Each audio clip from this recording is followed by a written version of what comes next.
Hi மச்சான், என்னடா தீபாவளிக்கு வெடிலாம் வாங்கிட்டியா? இன்னும் வாங்கல மச்சான். பிறந்தான் மச்சான் வாங்கணும். நீ வாங்கிட்டியா? என்னடா என்ன பார்த்து வாங்கிட்டியான்னு கேக்குற? வந்துடுச்சு தீபாவளி, இனிமேல் என் ஊரே காலி. 10,000க்கு வெடி வாங்கி வச்சிருக்கேன். என்னது 10,000க்கா? இதுக்கே வாய பொழந்துட்டா எப்படி? இன்னும் 10,000க்கு ஆர்டர் போட்டிருக்கான், கொரியர்ல வந்துட்டு இருக்கு.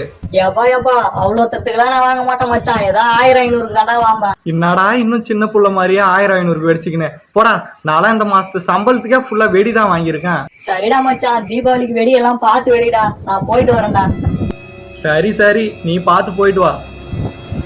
இவன் 20,000க்கு வெடி வாங்கியிருக்கான். நம்மளால ஒரு 500 ரூபாய்க்கு வெடி வாங்க முடியலையே. எவ்வா, இவன் 4 பேருக்கிட்ட சொல்லிடுவான். அடுத்தது எவனாவது மாற்றானான்னு பார்ப்போம். அவன் 4 பேருக்கிட்ட சொல்லுவான். 4:40 மாறும். ஊர்ல சும்மா தில்லா நெஞ்சு நிமிட்டிட்டு நடந்து போவான் தான் பெருமையா இருக்கும்.